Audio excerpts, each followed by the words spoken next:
Did you know that mold exposure has been linked to gut issues that mimic symptoms of IBS? And sometimes people don't even realize that the root cause could be mold in their environment. Mold exposure doesn't just cause allergy-like symptoms, it can actually change the way that your gut functions.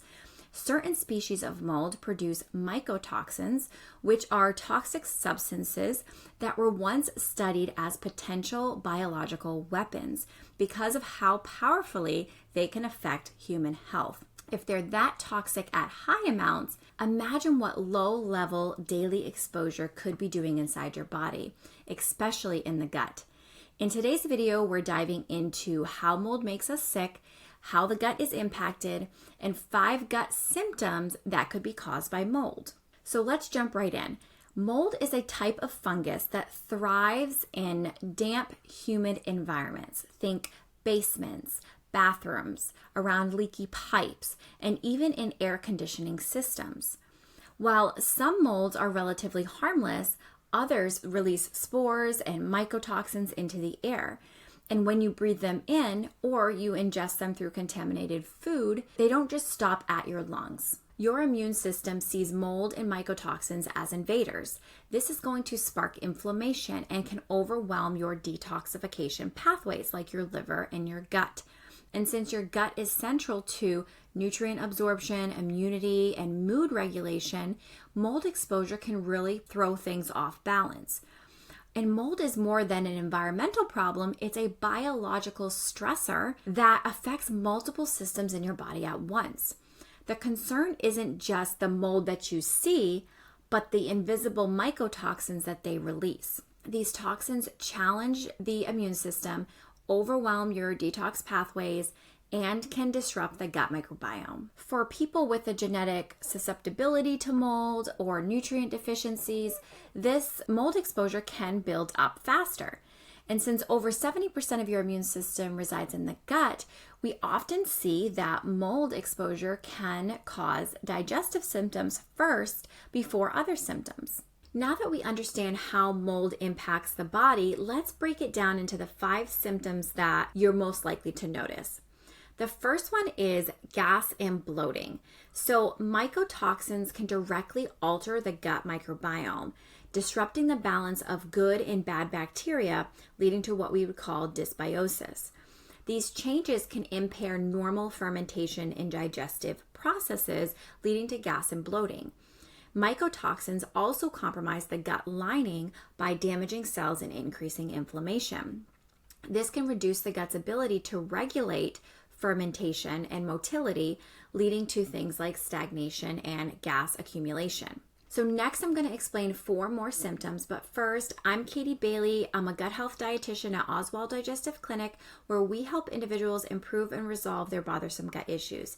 If you're interested in learning more about gut health, I'll link our free guide, 5 ways to improve your gut health, below in the description box.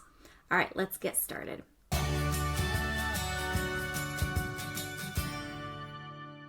The next symptom is diarrhea. So mold and mycotoxins irritate that intestinal lining, triggering inflammation. Now, this excessive inflammation can speed up how quickly food moves through the digestive tract, and the result is loose stools and frequent diarrhea. This rapid transit time means your body doesn't get the chance to properly absorb its nutrients. Over time, this can lead to nutrient deficiencies, fatigue, as well as a weakened immune system. The third symptom is constipation.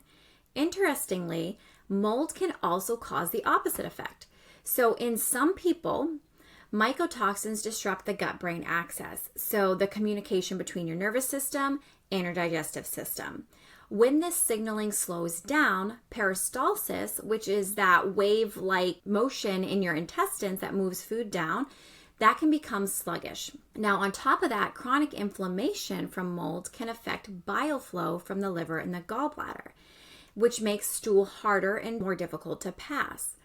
Now, constipation caused by mold often feels resistant, meaning you're drinking plenty of water, eating plenty of fiber, but you still struggle. Number 4 is food sensitivities and leaky gut.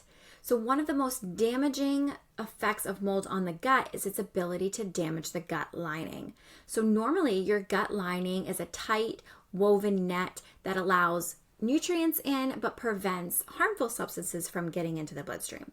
Mycotoxins will weaken the tight junctions that are between your cells and cause what's called as increased intestinal permeability or leaky gut. Now, this allows food particles that are undigested, toxins, bacteria to leak into the bloodstream. And that's going to cause your immune system to target those as threats and mount a defense. This will lead to food sensitivities, chronic inflammation or systemic inflammation, as well as autoimmune conditions. That's why mold-exposed individuals will often react to foods that they used to tolerate. And the problem isn't the food, it's the compromised gut barrier. The last symptom I want to talk about today is nausea. So mold exposure can cause persistent nausea even if you haven't eaten any questionable foods. This happens because mycotoxins can inflame the gut lining and disrupt the signaling between your brain and your gut via the vagus nerve, which is the main communication line between your gut and your nervous system. When this signaling is disrupted, your brain can misinterpret normal digestive processes as a threat, which can lead to the feeling of nausea or queasiness. Over time, this can lead to reduced appetite, unintended weight loss, and malnutrition if not addressed. So if you're experiencing one or more of these symptoms, the next big question is, what do you do about it? So the first number one thing is going to be to identify and remove the exposure. So you cannot heal if you're constantly being re-exposed. So that may mean check in for any hidden leaks, any musty smells, or even getting a professional mold inspector into your home or workplace to see if you are being constantly exposed to mold. The next thing is to reduce your overall toxic burden by supporting your detoxification pathways. So including nutrients like glutathione or NAC, milk thistle, or B vitamins to really support your liver through the detoxification pathways. Once you reduce your exposure, or eliminate your exposure, and help your detoxification pathways, the next thing is to repair that gut lining that was damaged. So using targeted nutrients like L-glutamine and collagen, aloe, zinc carnosine, all those can be beneficial to help heal that gut lining. Another thing that would be helpful is anti-inflammatory foods, as that's going to help to decrease inflammation in the gut as well. Next is to rebalance the microbiome. And if you're really struggling with mold, I would highly recommend working with someone to help you do this so they can determine what probiotics might be beneficial, but also if you need any antifungal support as well. And then lastly, support the whole body. So managing your stress levels, getting adequate sleep, making sure you have the right nutrients on board or no nutrient deficiencies, because we know that mold affects the entire body. All the different systems in your body are going to be affected. So you want to really work on whole body healing as well as gut healing. So let's recap. Mold exposure challenges our immune system, our detoxification pathways, as well as our gut microbiome all at once. The 5 symptoms to be aware of are gas and bloating, diarrhea, constipation, food sensitivities brought on by leaky gut, and nausea.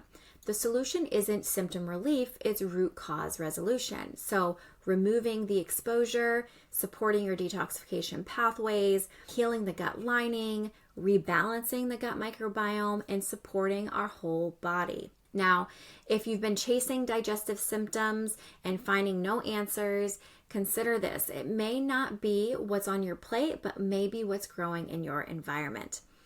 That's it for today's video. If you like this video, please hit the like button and subscribe for more nutrition videos.